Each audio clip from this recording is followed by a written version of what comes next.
बाळाचे आई बा हेच पिसे मग स्त्री मासे भुलवणी मग स्त्री मासे भुलवणी जाय. पहिल्यांदा काय होते सांगतो तुम्हाला तू बरं तू बरं राईट मासे तू बरं राईट काय होत नाही एकट्याच्या करता एका टाळ्या वाजव. खरं सांग तुझं नाव काय? वाव पुरुषोत्तमा कितीला आहेस? पाचवी. घरात तुझी सगळ्यात जास्त काळजी कोण घेतो? ते बघा आईच्या आणि बापाच्या नात्यात फरक आहे. बाप थोडीफार काळजी घेईल, पैसे देईल, लाड करेल, पण सर्दी झाल्यावर पोराच्या नाकाला हात लावणारी फक्त आईच असते ना. आई.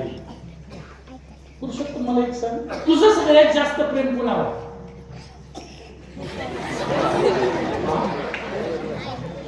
तुझं?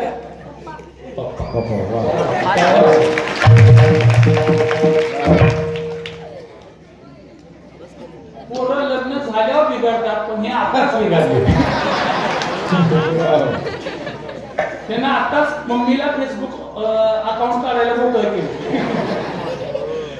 पप्पा प्रेम आहे म्हणते, म्हणजे आताच त्यांना आईचा विषय बोल केलाय. पुरुषोत्तमाच्या आईला माझा नमस्कार सांगा. असू दे बस बस काय बस काय. आणि ते पुरुषोत्तमच्या मागच्या साईडला कोण लपवलेलं हा तुझं नाव काय? नयन.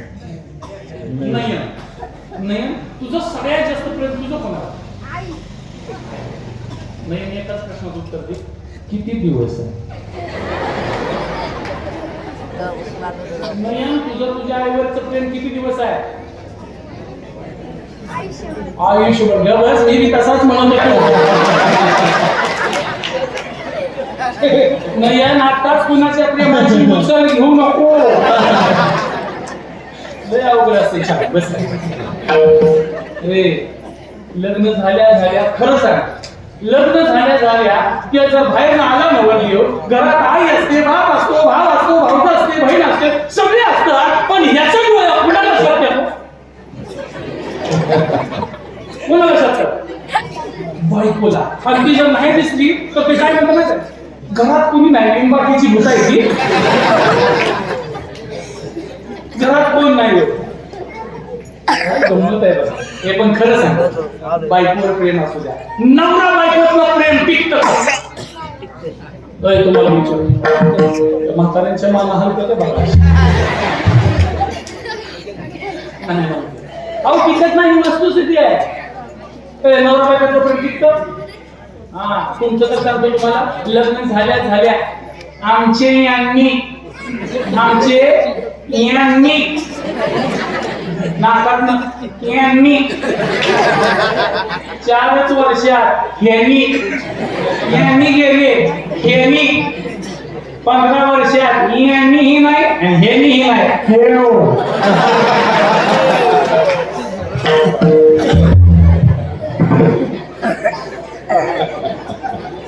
गोबराने सांगून ठेवले, बाईल म्हणे खर मरता तरी बरे आणि नाचोनी नाचीने घर तुमकोले. हे प्रेम कमी होतं.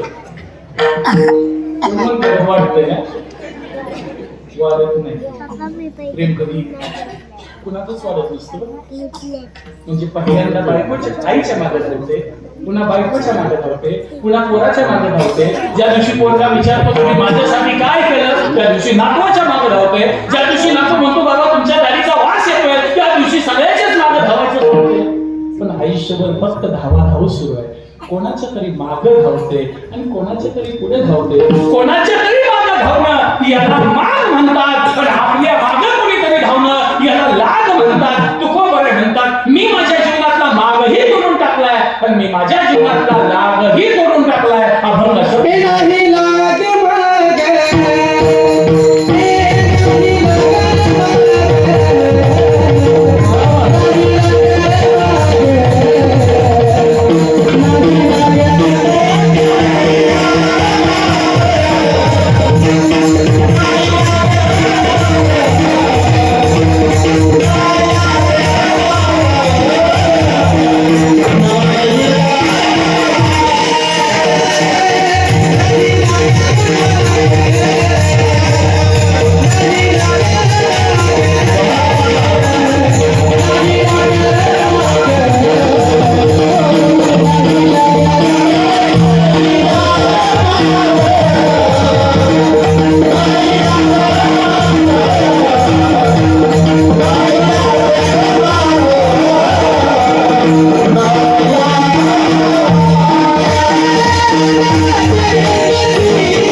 वाजवायचे नाही बरं का कोणी सोडा शपथ आहे.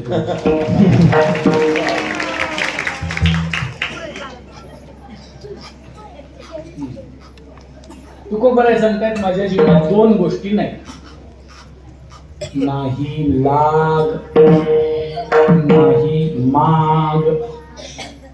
कोणाच्या तरी मागे मी धावत नाही आणि आता माझ्या मागे कोणी लागलेलं नाही. माणसाचं जीवन जर बघितलं तर माणूस विषयाच्या मागे धावतो, मरेपर्यंत धावतोय, मरेपर्यंत. विषयाच्या मागे किती धावावं? मरायला टेकलं तरी माणसं विषयाची गोडी सोडायला तयार नाही. आणि विषयांची गोडी, आणि विषयांची गोडी जितू मेला न संधी, जो जितू मेला न संधी, स्वर्गी ही खावया जोडी येथोडी, स्वर्गी ही खावया जोडी येथोडी. मरायला टेकलं तरी विषयाची गोडी सुटत नाही. उदाहरण सांगतो माता भगिनी, तुम्हाला माझा प्रश्न आहे. पाहुण्यातलं एखादं कोणी आजारी असेल, माझी भाषा तुम्हाला समजते ना? पाहुण्यातलं कोणी आजारी असेल, आधी जाऊन आलेलं बरं का नंतर आधी जाऊन आलेलं? आमचा एक पाहुणा आजारी गेलो बघा. माणसाला विषयाची गोडी किती असते. मरायला टेकलं तरी माणूस विषयाची गोडी सोडायला तयार नाही. त्या विषयांच्या मागे धावाधाव सुरू असते. आवाज माझा वाटलाय कमी कमी. विठ्ठल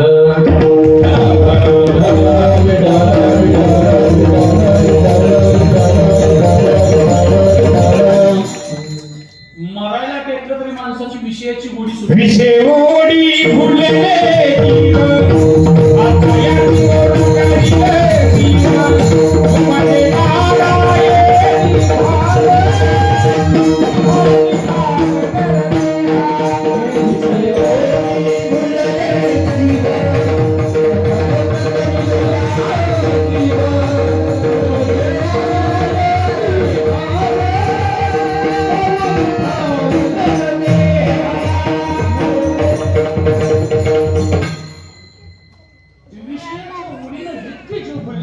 विषयाच्या मागे इतके धावत असतात, मरायला टेकलं तरी माणसं विषय सोडायला तयार नाही. उदाहरण सांगतो, एकदा एका पाहुण्याकडे गेलो, पाहिला म्हातारा निश्चित पडले होतं, हातपाय हालत बंद झाले होते, पोट जरा खाली वर होत होतं आणि नरड्यातनं घर घर घर आवाज येत होता. आणि नरड्यातनं घर घर आवाज आला की समजायचं 2 दिवसात याचा बाजार. आणि मी बसलो होतो, पण जून महिना असल्यामुळे बघा, जून महिना असल्यामुळं त्या म्हाताऱ्याच्या बायकोचं लेकराचं एकच घरात चाललं होतं. काय चाललं होतं? नरडा आवाज करते तर पिरू घेतलेलं बघा, नाही तर अख्ख्या गावाचं पिरू होईल आणि आपलं तेवढं कळतंय ना, आपलं तेवढं तसंच आहे. मग तिकडे नदीच्या कडेला कुठं पेरायचं, ऊसाच्या खालच्या पटीत काय करायचं, सोयाबीन कुठं पेरायचं, मकाचा मौला कुठं घालायचा, हे सगळं त्या म्हातारीचं आणि त्या पोराचं चाललंय. आणि त्या म्हाताऱ्याला नारळाचं पाणी अंगवलं घ्यायचं विकीन. मग ते पाजल्यावर त्या म्हाताऱ्याला जरा तरतरी आहे. आणि म्हाताऱ्याला तरतरी आल्यावर ते ऐकायला लागले की मकाचा मौला कुठं घालायचा, सोयाबीन कुठं पेरायचं, हे सगळं ऐकल्यावर धडपडून उठायला लागलं. लेकीनं माने खाली हात घालून उठवल्यावर मरायला म्हाताऱ्यावर एकाला हात मारून सांगते, जरा दाट पेर. आता पुरीच्या दांड्या मोडायच्या उद्या आणि ह्याला कशाचं पडले? दाट पेरायचं. मरायला टेकलं तर माणसं विषयाची गोडी सोडत नाही, माणसं विषयाच्या मागे धावत असतात. जो अखंड भोगात जचे, जया व्यसन काम्य क्रियेचे, मुख देखोने विरक्ताचे सचैल, मुख देखोने विरक्ताचे सचैल करी. माणसाला काम्य क्रियेचं व्यसन असतं. आता बसलेल्या सर्व विद्यार्थ्यांना माझी विनंती आहे, 7वीला आहे, कितवीला आहे? 3000 ज्ञानेश्वरीच्या ओव्या पाठ आहेत. 3000. बरं, हे क्षेत्र, हे गाव इतकं महत्वाचं आहे. हे तालुक्यात, जिल्ह्यात, राज्यात नाही तर अख्ख्या जगात प्रसिद्ध आहे. अख्ख्या जगातलं एकमेव पुरुषोत्तमाचं मंदिर या गावाला भाग्य आहे. पण या गावात जर ज्ञानेश्वरी वाचणारी मुलं तयार झाली तर ते परम भाग्य होऊन जाईल. आणि आता तुमच्या सत्याचं स्वरूप पाहिलं आणि आलेल्या लोकांचं तिथलं योगदान पाहिलं तर मी तुम्हाला ठामपणे सांगतो, या गावातून भविष्यात चांगली मुलं घडल्याशिवाय राहणार नाही. संप्रदायाचा संदीपान महाराज या ठिकाणी उपस्थित आहेत आळंदीला. त्यांचं खूप चांगलं कार्य असते. ते आज गावचं आपल्या परिसराचं नेतृत्व करत असतात. माझी एक अपेक्षा आहे, अशा ओव्या पाठ असणारी हरिपाठ पाठ असणारी मुलं आपल्या गावात तयार झाली पाहिजे. मंदिर देखणं जसं उभा जगप्रसिद्ध आपल्या गावात राहते, तेव्हा आपल्या गावात भागाचं प्रतिनिधित्व करणारी लेखक तयार झाली पाहिजे. तेव्हा आशीर्वाद एवढा मोठा तुमच्या पाठीमागे आहे. काय घ्यायचं काम आहे? तुम्ही फक्त एक पाऊल परमार्था करता या मुलांच्याकडून काहीतरी घ्यायची, काहीतरी करून घ्यायची तयारी तुम्ही करून घ्या. तुमचं आता जगात प्रसिद्ध आहे.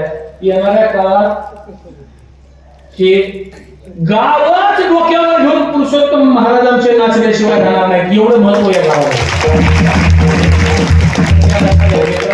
महत्वाचा संप्रदाय शिकवणं गरजेचं आहे. आपला विषय चालला होता, माणूस कुणाच्या तरी मागे धावतो आणि कुणाच्या तरी पुढे धावतो. मागे धावतो संसाराच्या आणि पुढे धावतो कळी काळाच्या. माणसाचं जीवन म्हणजे तिघांची शर्यत आहे. पुढे संसार आहे आणि मध्ये आपण आहे आणि मागे आपल्या काळ लागलाय. पुढचा संसार आपल्या हाताला लागत नाही आणि मागचा काळ येऊन आपल्या नरड्याला धरल्याशिवाय शर्यत किती जणांची? तिघांची. किती जणांची? तिघांची. पुढे कोण आहे? बोलत सर. पुढे कोण आहे? संसार. मध्ये कोण आहे? आपण. आणि मागे कोण आहे? का. आता माझा तुम्हाला प्रश्न आहे, आपल्या मागे लागलेला काय आपल्याला दिसतो का? दिसत नाही का? आपण बघत नाही. आपण बघत नाही. माझी तुम्हाला विनंती आहे, आरशासमोर उभं राहून पहा. टिकल्याला केस म्हणजे यमाजी पाटलानं दिलेला मिसकॉल आहे. कुणी? यमाजी पाटलानं मिसकॉल आहे. हे देवानं केस का पिकवलं माहित आहे? माणसानं सावध होऊन भजनाला लागावं याकरता देवानं केस पिकवला. पण हे पिकलेल्या केसाला बघून सावध होत नाहीच नाही. उलट केलाच काळ करून संसारातच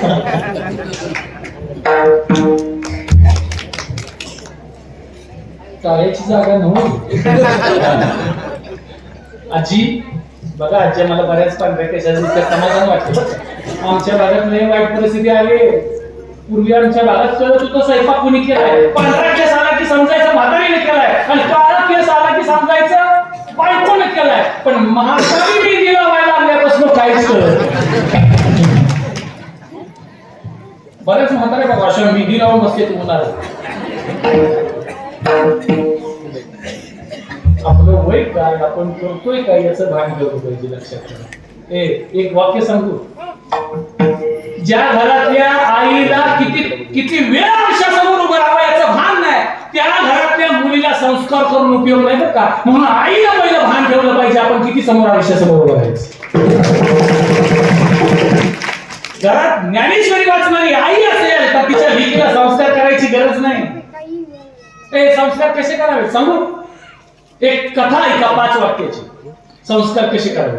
वटाचे एक रोप असे ते शेरिया मेंढियाच्या खुरकी जाई. एखादा एको तया ते कुंप काटे करी. आळे करी पाणी घावी मग ते प्रवरात ते पावे. थोर ना वटू होय एके हस्ती वेंज दिदलिया ही न वचे. तया हस्तीचे या घंटा बांधलिया ही न वचे. गोष्ट संपली. मराठीत ऐका. वडाचं एक रोपट होतं. शेळ्या मेंढ्यांच्या नाजूक पावलांनी मोडून पडायचं. एकदा एका शहाण्यानं त्याला आळं केलं, कुंपण केलं, पाणी घातलं, काठीचा आधार उभा केला, वटवृक्ष तयार झाला. एक दिवस एका हत्तीने येऊन धक्का दिला. काहीच झालं नाही. हत्तीचा कळप येऊन झोपायला लागला तरी काय झालं नाही. काल शेळ्या मेंढ्यांच्या नाजूक पावलानं मोडून पडणार आज हत्तीला टक्कर देत होतं. कारण त्या वडाच्या रोपट्याला 3 गोष्टी मिळाल्या. संगोपन मिळालं, संरक्षण मिळालं आणि आधार मिळाला. माय बापानं तुमची ही लेकरं वडाच्या रोपट्यासारखी आहे. त्यांना संस्काराचं आळं करा, विचाराचं पाणी घाला आणि ज्ञानेश्वरीचा आधार त्यांच्या भोवती उभा करा. ते संस्काराचं सामर्थ्य असतं. म्हणून माणसाच्या मागे लाग आहे तो कधी काळाचा आहे आणि माणसाचा माग आहे तो संसाराचा आहे. तो बऱ्याच म्हणतात माझ्या मागं कोणच धावत नाही आणि मीही कोणाच्या मागं धावत नाही. मी आता 20व्या ठिकाणी पोहोचलोय, विश्रांतीला पोहोचलोय. तर आपल्या पुरुषोत्तमपुरीमध्ये 20वा असतोय का? समजलं असतोय? समजलं नसलं तर मराठी विचारतो ती की होते ती का ते होतात ना. मग ते होते ते ठिकाण असतं ते विश्रांतीच असते. कुणाच्या वरच्याच्या का खालच्या चौकाच्या? हा खालच्याची विश्रांतीच आहे, वरच्या विश्रांती नाही कोठे दिवस. आपल्याला आयुष्यात विश्रांती भेटत नाही याचं कारण काय असेल तर 20व्याची खरी ठिकाणच माहित नसतात. म्हणून तुम्हाला आता मी 20व्याची ठिकाणं सांगणार आहे. बघा लक्ष देऊ नये. पहिलं 20व्याचं ठिकाण पाठच करून टाकायचं बरं का. पाठ तुका म्हणे धावा आहे पंढरीचा, आहे पंढरीचा,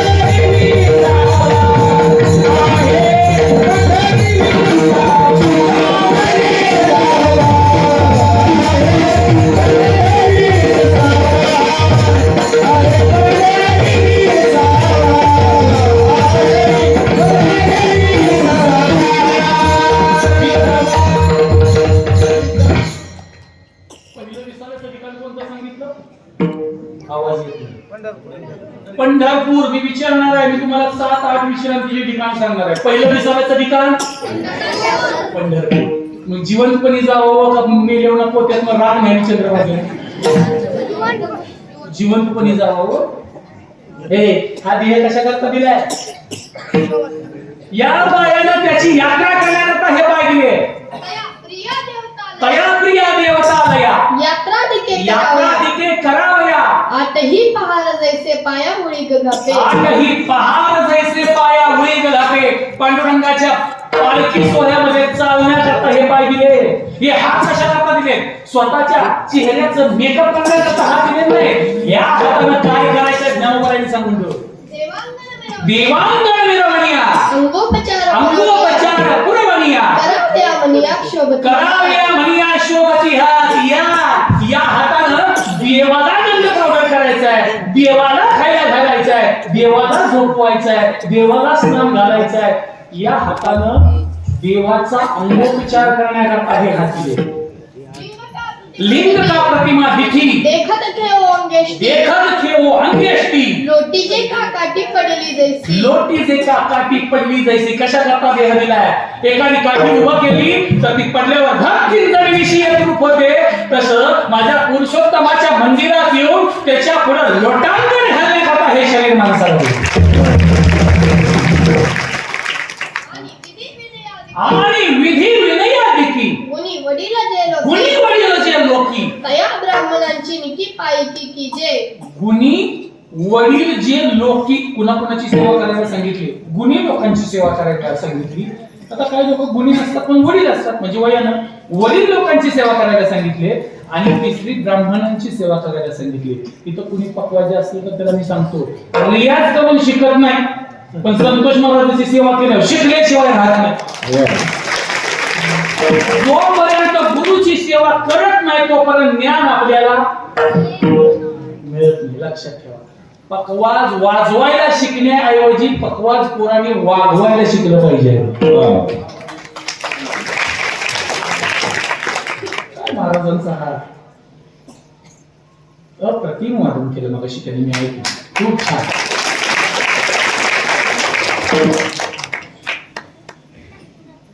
या 4-8-10 बोटांनी ती देवाची इतकी छान पूजा मृदंगावर करू शकतात. त्याचं जिवंत उदाहरण मी माझ्या डोळ्यांनी पाहिलं.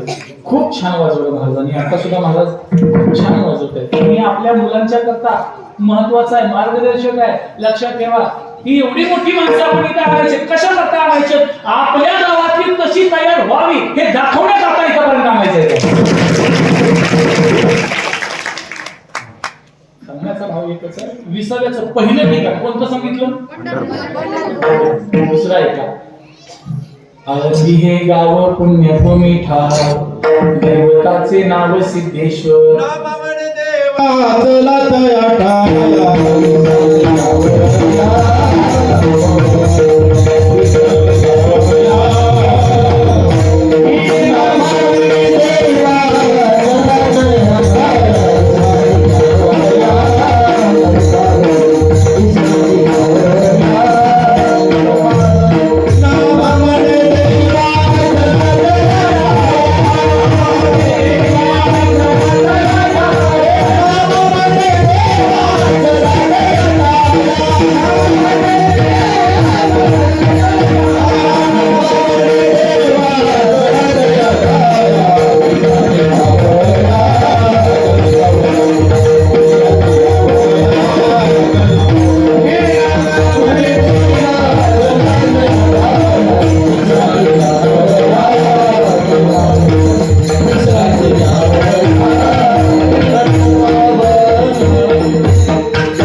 पहिलं पंढरपूर, दुसरं असं करायचं.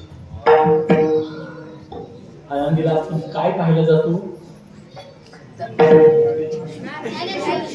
हा, चला आळंदीला जाऊ, ज्ञानेश्वर डोळा पाहू. आळंदीला कोणी म्हणे ज्ञानोबरांची समाधी आहे, मुळीच नाही. आळंदीला ज्ञानोबरांची समाधी नाही, आळंदीला ज्ञानोबा राहायचंय. कारण समाधी आणि ज्ञानोबा याच्यात फरक आहे. स्वतः ज्ञानोबा आहे तिथं, म्हणून कधी आळंदीला जातो. दुसरं विश्रांतीचं ठिकाण आळंदी. तिसरं आहे विठ्ठला मुचे जीव, विठ्ठल आमोचे जीवन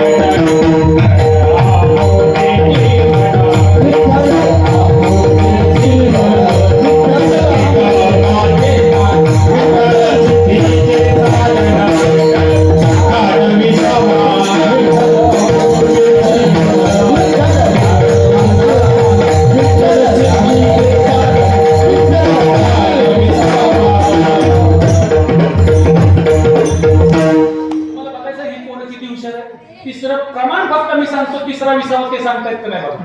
तर तिसरा विसावा कोणता आहे का?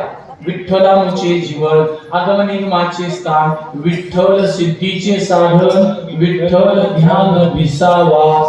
तिसरं विश्रांतीचं स्थान विसाव्याला गेली. तिसरं विसाव्याचं स्थान विठ्ठल. पहिला पंढरपूर, दुसरा आळंदी, तिसरा विठ्ठल. चौथा आहे भीमा देवी एक बसलेले त्याचे नाव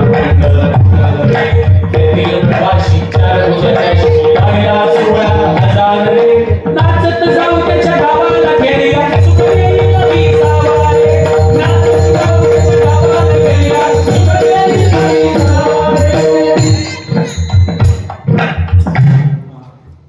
विसावा देणारा तो एकटा. म्हणून विसाव्याचं ठिकाण कुठे असेल तर विठ्ठल विसाव्याचं ठिकाण आहे, पंढरपूर विसाव्याचं ठिकाण आहे, आळंदी विसाव्याचं ठिकाण आहे. आणखीन एक विश्रांतीचं ठिकाण आहे, विश्रांतीचा ठाव पायी संतांची आराव. संतांचा पाय हे चौथं विश्रांतीचं ठिकाण. किती झाले? किती झाले? संतांचं पाय. पाचवा आहे का? श्लोकाक्षरकाक्षरलता मांडव झाली आहे गीता, संसार पथ सांगता विसंवावया. व्यासाने गीतेचा मांडव तयार केला, ज्ञानोबराने ज्ञानेश्वरीचा वेळ त्याच्यावर चालवला, आणि त्या ज्ञानेश्वरीचा विसाव्याला जो गेला आयुष्याचा गारवा त्याला भेटतो. म्हणून ज्ञानेश्वरी हे पाचवं विसाव्याचं ठिकाण. किती झाली? पहिलं, दुसरं, तिसरं, चौथं संतांचे, आणि पाचवं ज्ञानेश्वरी. सहावं स्मरता निवृत्ती पावलो विश्रांती, संसाराची शांती झाली माझ्या. स्मरता ज्ञान देवा पावलो विसावा, अंतरीचा देवा विसरलो. सुखाचे निधान तो माझा सोपान, विश्रांतीचे स्थान मुक्ताबाई. स्मरता ज्ञान देवा पावलो विसावा, अंतरीचा देवा विसरलो. 7 विसाव्याची ठिकाणी एकदा संख्यात सांगतो, टाळी वाजून विसाव्याची माग ठिकाण म्हणायची बरं का. निवृत्ती ज्ञान देव सोपान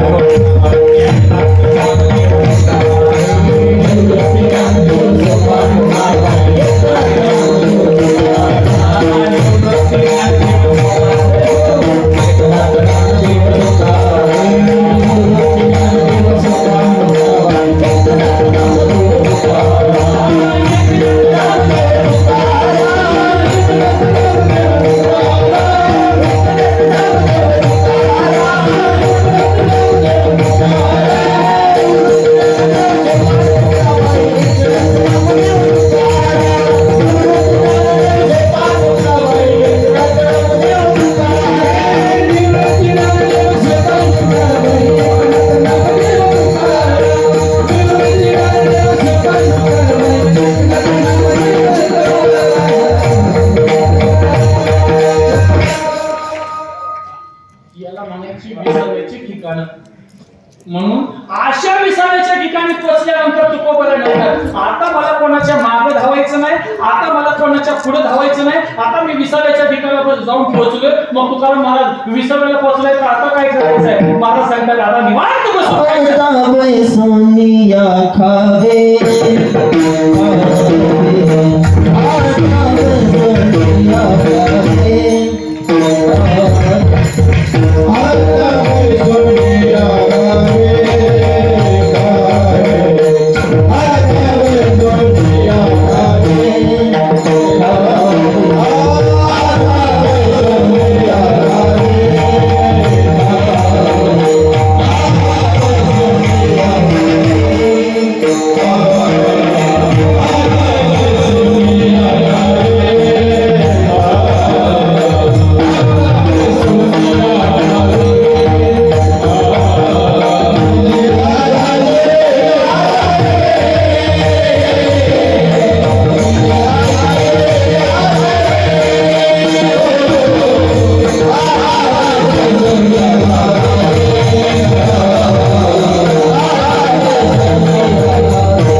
आता बसून खायचंय.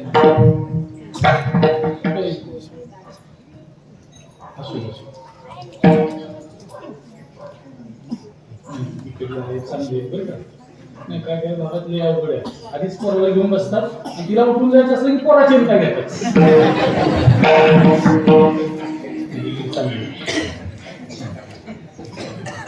हसते पण बरं का.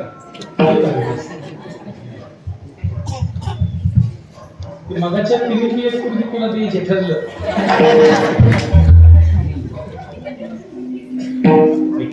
तुकोबरा म्हणतात आता पैसोनिया खाली दिले आई ते या दिले. काय खायची भाषा बोलत असतील हो तुकोबरा?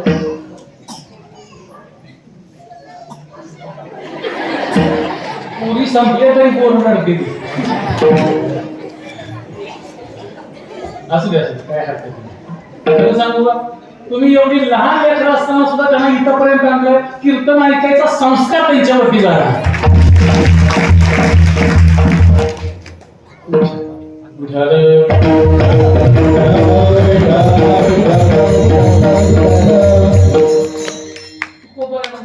आईतं बसून खायचं. आईतं बसून खायला कधी मिळतं माहिती तुम्हाला? ज्याचा बाप मोठा आहे ना त्याच्या पोराला आईचं मिळतं. मोठ्या बापाचा लेख असेल ना त्याच्या पोराला आईतं बसून खायला. आईतं बसून खायला दोनच गोष्टी असाव्या लागतात. बोलू ना ऐका. आईतं बसून खाण्याकरता दोनच गोष्टी असाव्या लागतात. एक तर बाप मोठा असावा लागतो, नसेल तर स्वभाव मुरदार असावा लागतो. मुरदार हा शब्द बहुतेक इकडे नाही का? मुरदार माहिती का? कामाच्या टायमाला घरी कधीच नसतं आणि जेवायच्या टायमाला सगळ्यात पहिल्यांदा घरी असतं. त्याला मुरदार म्हणायचं. मग ते जेवायला बसल्या आई काहीतरी काम सांगायला जाते. ते आलेली जेवताना बोलायचं नाही. जेवताना बोलूच येत नाही आणि जेवल्यावर पुन्हा हे गावत नाही. मुरदार स्वभावाच असतो ना, कितीही त्याच्या पुढे ओढला ते आईतच बसून खात. मुरदार स्वभावाच्या आईत खायला भेटतं आणि दुसरा जसा बाप मोठा आहे त्याला आईत खायला भेटतं. तू बरोबर आहे. तुम्ही आईत खायची भाषा करता. तुमचा स्वभाव मुरदार आहे तर तुमचा बाप मोठा आहे. तू बरोबर म्हणतो माझा बाप मोठा आहे. माझ्या वडिलांची निरासिका देवा तुझी चरण सेवा. माझ्या वाढ वडिलांनी संतांच्या सेवेचा ठेवा निर्माण करून ठेवलाय. म्हणून माझे बाप झाले मोठे, त्यांच्या जीवावर मी ऐकतो. काय खाणार? संचितची खावी, काही कोणाचे न घ्यावे. संचित खाऊन टाकायचं आणि मुक्त होण्याची भाषा तुकोबराय म्हणतात. म्हणून आता बाई सोनिया खावे दिले ऐके या देवे हातानं टाळी मुखानं ना विठोबा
मेसेज करायचं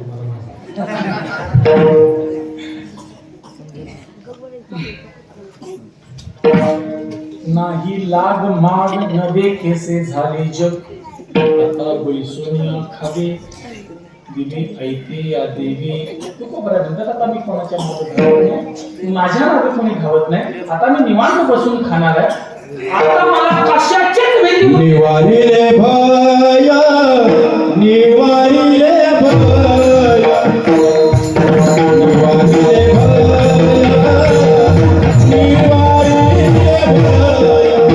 तुकोबराय सांगते आता माझ्या जीवनात कशाचीही भीती पडलेली. माणसाच्या जीवनात सगळ्यात जास्त भीती कशाची असते? कशाची? भूताची? आणखीन कशाची? समोर बसलेलं ना विचार कशाची असते?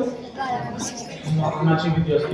डोळ्याला आला तरी भेट नाही, पण ॲम्ब्युलन्सचा आवाज आला तर जीव काही नेमका माझा एखादा शब्द जायची वेळेस तुमची चाट वाजली तर तो शब्द मिस होतो. स्वतः बोलणाऱ्या महाराजांना स्वर द्यायची गरज असते. निवळ विश्वास असतो काय होतो. ऐक मध्ये सगळे हा ती स्वर दिला का बरोबर आहे. बरोबर काय स्वराचं ज्ञान आहे. ज्यामध्ये सुद्धा काही दोनच्या स्वरात दिले. निवारिले भय तुकोबराय म्हणतात मला कशाची भीती नाही. माणसाच्या जीवनात भीती असते मरणाची. मेलेल्या माणसाचं आपण घरी काय ठेवतो का? ठेवतो का? काहीच ठेवत नाही. कितीही सासून वडीनं संसार करू द्या, कोणी म्हणते एखादी सून की नाही आमच्या सासूची कवटी शोकेसला लावायची. मेल्यावर सासूचं घरात काही ठेवत नाही. आता इकडे कसं आहे माहित नाही. समजा सासू वागली तर तिचं लुगडं कुठे टाकतो तुम्ही? कुठं ती लुगडी वापरलेलं नदीला. लुगडं नदीला, चोरी नदीला, पांघरायचा नदीला, पांघरायचा नदीला. काय म्हटलं हे विचारायचं तुम्ही? मग आता मी जीवन काय तेवढं सेवा वाटणी करून घरच्या मला कानातलं तुला. पण एखादी तुळशीची माळ वाटून मागते का बघा. सासूची पंढरीची वारी माझी मी करून म्हणणारी सून असेल तर ती खरी घराची लक्ष्मी आहे. लक्षात मरणाची भीती असते. बाकी काही मी सांगत नाही. पण एक सत्य सांगतो, कीर्तनाला आलेले सगळे एक ना एक दिवस मरणार. मला असं सांगायला हवं कीर्तनाला नाही आलेले निवांत झोपले तर तू आलेली मरणार. एकदा महाराजांनी सांगितलं की पुरुषोत्तम पुरीतले सगळे मरणार आहे. सगळे रडायला लागले हो. आणि एकच म्हातारी मोठमोठ्याने हसायची. म्हटलं आजी तुम्ही का हसताय? या गावातले सगळे मरणार आहेत. ती म्हणली तुम्ही नाही का म्हटलं पुरुषोत्तम पुरीचे मरणार आहेत. पण म्हटलं तुम्ही का हसताय? महाराज विसार घ्यायचे आहे.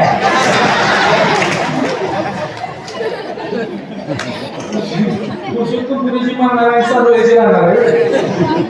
ज्ञानोबा काय सांगतात ना, देहाची या गावा आलिया जन्म मृत्यूची या सोहळ्या ना म्हणून धनंजया दया परी. देहाच्या गावाला आलेल्या मृत्यूला नाही म्हणता येत नाही. खरं तर इथं आल्यावर मला एक गोष्ट समजली की या मंदिरासाठी काही दिवसापूर्वी दादांनी खूप मोठ्या चांगल्या पद्धतीचा निधी उपलब्ध करून ठेवला. पण जगाला एक गोष्ट दादांचा मृत्यू शिकवून गेला की आपण कितीही आयुष्यभर धावाधाव केली तर ज्या दिवशी त्यानं ठरवलंय त्याच्या पुढे एकही श्वास आपण घेऊ शकत नाही. सत्ता, संपत्ती, धन, दौलत सगळं काय इथंच राहून जात असतं. पण त्यानं केलेलं काम मात्र बघा, माणूस गेला तर काम शिल्लक राहतं. पुरुषोत्तमपुरीच्या मंदिरासाठी त्यांनी योगदान दिलं ते मात्र दादा गेले तरी कायमचं लक्षात राहिलं की त्यांना कायमस्वरूपी काम शिल्लक राहत असतं माणसाचं मागे. म्हणून माणसानं मरावं तरी कीर्तिरूपी तुका म्हणे एका मरण्याची सरे उत्तमाची उरे कीर्ती मागे. माणसांची कीर्ती मागे राहत असते. माणसाला भीती असते मरणाची. मग तुकोबारे म्हणतात मला कशाचंच भय नाही. मग तुकोबारे तुमचं भय कशामुळे गेलं तर पहिलं कारण आहे तुकोबारे म्हणतात माझ्या जीवनात देव आहे म्हणून भय गेलं. आईसा द्वंद्व निर्मुक्त भयोद्वेग रहित याही वरी बघतो माझ्या ठाई. संत भय रहित असतात. अजून कोणती भय रहित असतात याची? अर्जुना तयाच्या ठाई. अरे अर्जुना तयाच्या ठाई. कामक्रोधो सहजे नाही. कामक्रोधो सहजे नाही. आणि भयाते नेणे काही परिपूर्ण. भयाते नेणे काही परिपूर्ण. तो संतांच्या जीवनात भय आणि कामना दोन्ही शिल्लक राहिलेलं नसतं. म्हणून संतांच्या जीवनातली भीती गेले कशामुळे? हरी आला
माझ्या हातात आता देव सापडलाय.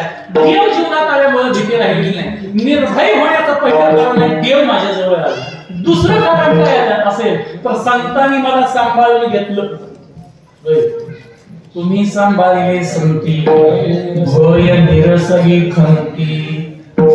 तिसरं काय कारण असेल तर मी खूप सेवा केली आणि ज्याच्या जीवनात सेवा असते ना त्याला घ्यायची गरज नसते.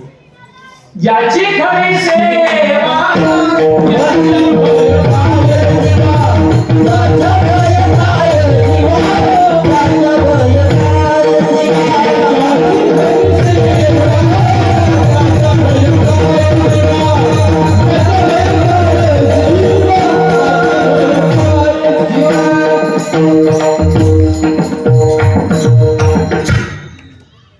ज्याच्या जीवनात खरी सेवा आहे की नाही त्याला भयाची गरज नसते. तुकोबारे म्हणतात माझ्या जीवनात हरी हाताला आल्यामुळे भय नाही. मला संतांनी सांभाळून घेतल्यामुळे भय नाही आणि माझी खरी सेवा असल्यामुळे मला भय नाही. त्यामुळे निवारले भय नाही दुसऱ्याची सोय. आता बाई सोनिया खावी अंगिरे ऐते या देवे. आता मी विश्रांतीच्या ठिकाणी पोहोचलोय. विसाव्याच्या ठिकाणी पोहोचलोय. विसाव्याची ठिकाणं लक्षात आहेत ना? ए बाळांनो विश्रांतीची ठिकाणं लक्षात आहेत का? पहिलं दुसरं तिसरं विठ्ठल. चौथं संतांचे पाय. पाचवं ज्ञानेश्वरी. सहावं सांगितलंच नाही.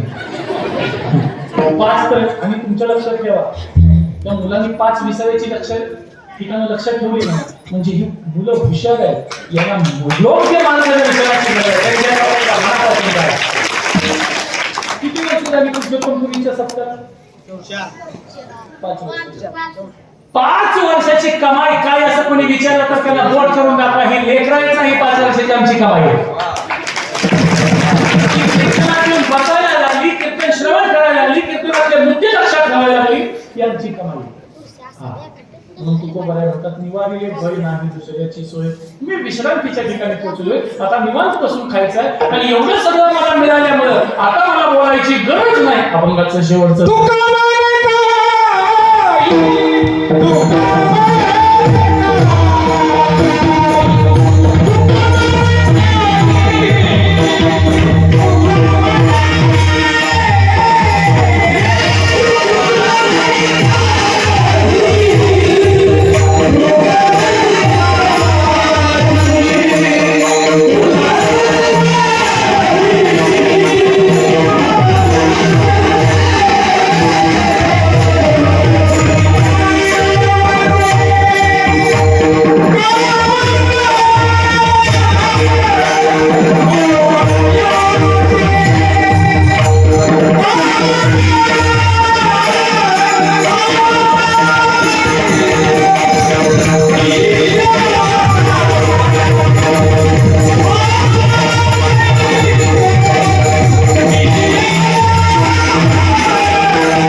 मी अशा माझ्या आवाजामुळे ख्याल सोडून दुसरं काही गात नाही.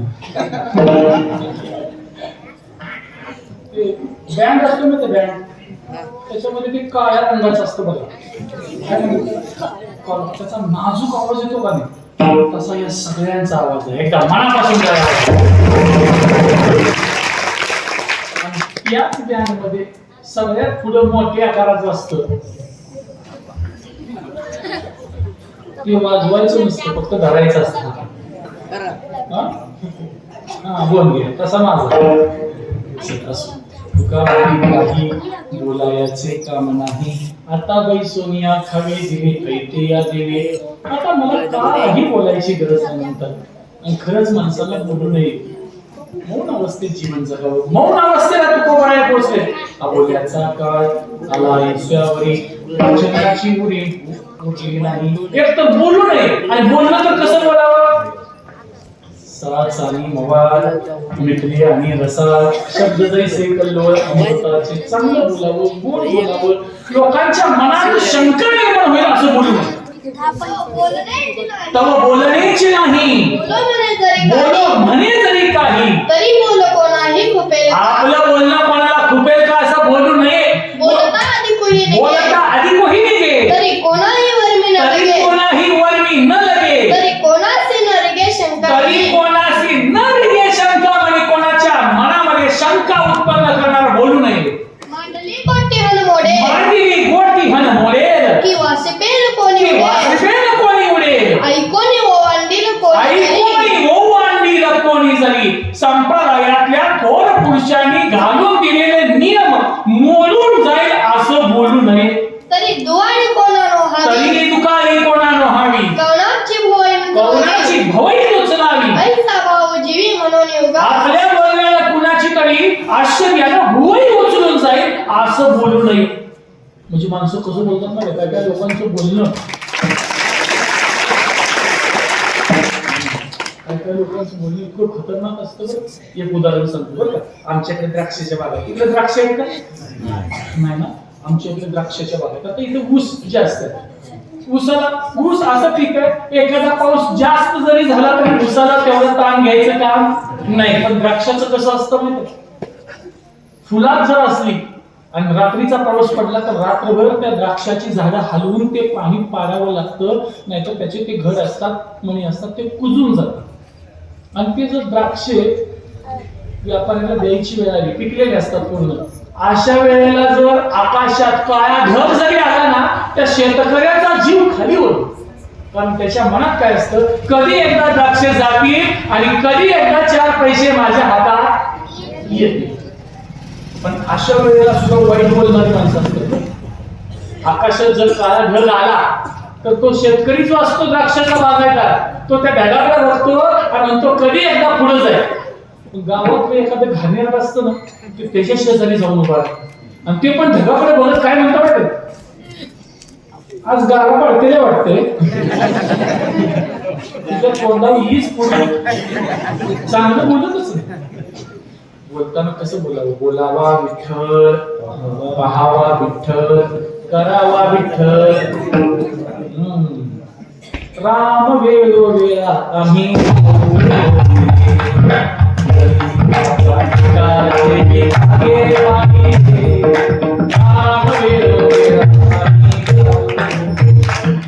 देवाशिवाय बोलूच नाही, बोलण्याची नाही.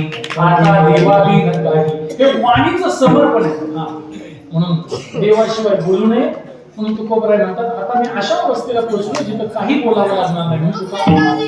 ऋग्वेदातील तिन्ही प्रतिष्ठित वाग्भुवनी, प्रतिष्ठिती वाघ भुवनी, केली जैसी वदनी ब्रह्मशाला. केली जैसी वदनी ब्रह्मशाला. बोलावं कसं, तर बोलल्यानंतर हे तोंड राहता कामा नये, बोलल्यानंतर हे तोंड ब्रह्मशाला होऊन जावं. हे मुख राहता कामा नये, आपल्या बोलण्यानं त्या मुखाचं श्रीमुख होऊन जावं असं माणसानं बोलावं. गरज नसेल तर बोलू नाही. एकदा काय झालं, दोघं भांडत होते आणि भांडता भांडता एक जण दुसऱ्याला म्हणाला, एका बुक्कीत तुझं 64 दात पाहिजे. किती? 64 माणसाला असते किती 32. रस्त्यानं जाणार आणि एकानं ऐकलं म्हणलं ए ती भांडण बाजूला ठेव तू 64 दात कसं काय पाणी म्हणतो तो भांडण म्हणता मला माहित होतं तू तोंड मध्ये घाला तुझं बे झाले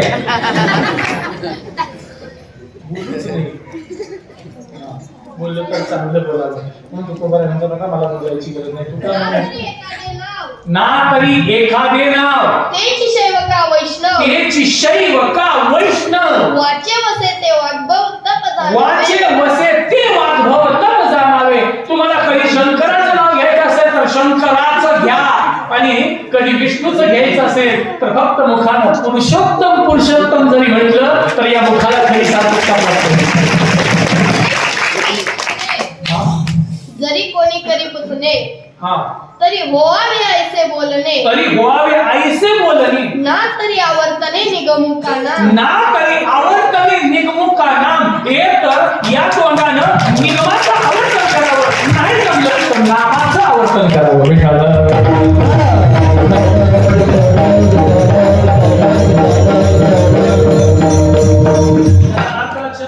एक तर तोंडानं वेद म्हणा नाहीतर वेद ज्याच्यात समावले ते तू पोरायचे आनंद म्हणा म्हणून या तोंडानं चांगलं बोलावं देवाविषयी बोलावं बाकीचं काही बोलू नये म्हणून तुका म्हणजे काही बोलायचे कारण नाही आता वैसून या खगेने ऐते या देवे ज्ञानेश्वर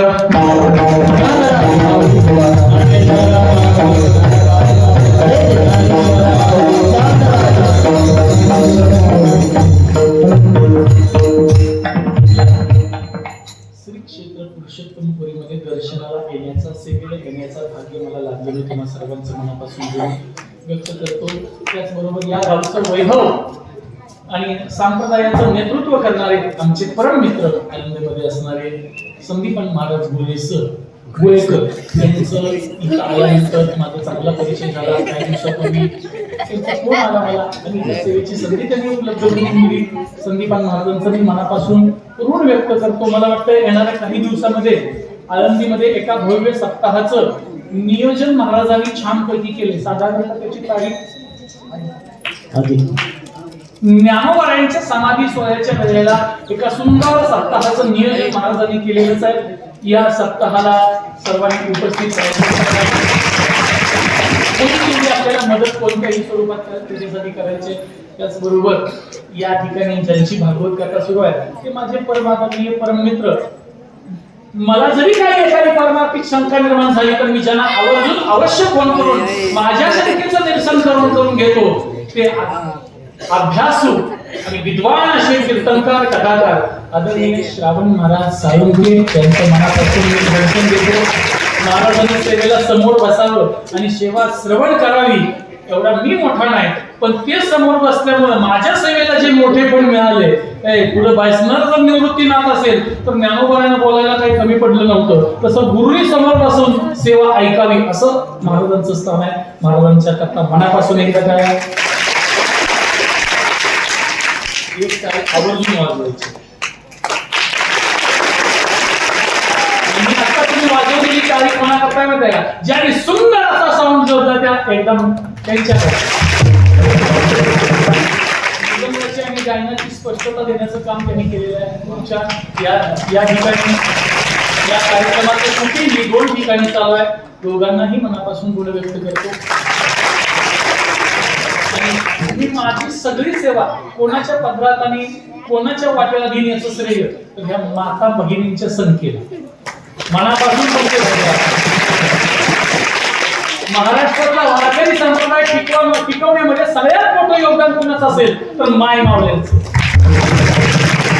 एक गोष्ट फक्त खरी सांगतो परमार्थच तुमच्यामुळे चाललाय नाही संसार फक्त तुमच्यामुळे चाललाय फक्त बाकी तुम्ही एवढं राबताय मरताय ह्याची कुणाला सुद्धा किंमत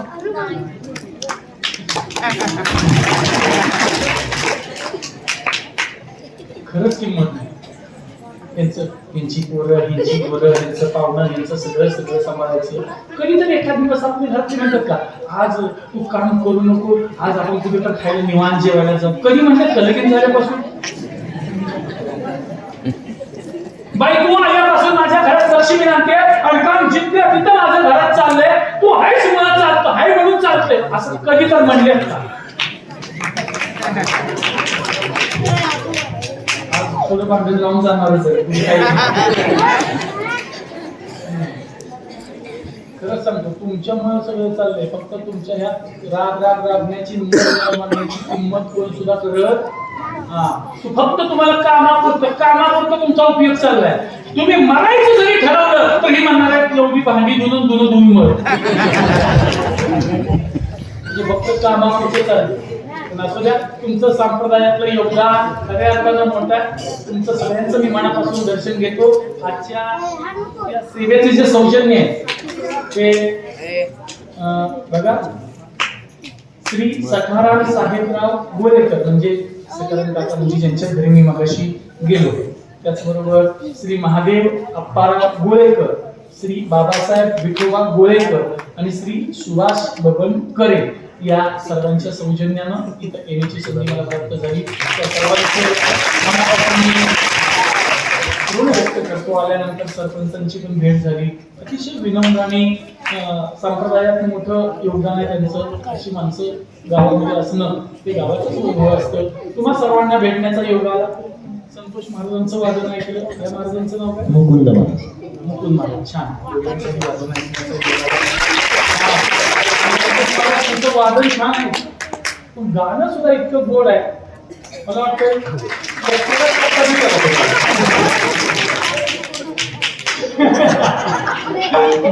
खूप छान. सगळे गिरीगिरी बाबापासून आमचे सगळे मंडळी दोन्ही चौकदार सर्वांचं ऋण व्यक्त करतो. फक्त एक विनंती आहे, बोलण्याच्या ओघात एखादी चूक झाली असेल तर तो तुमचा दोष आहे, त्याच्यात माझा नाही.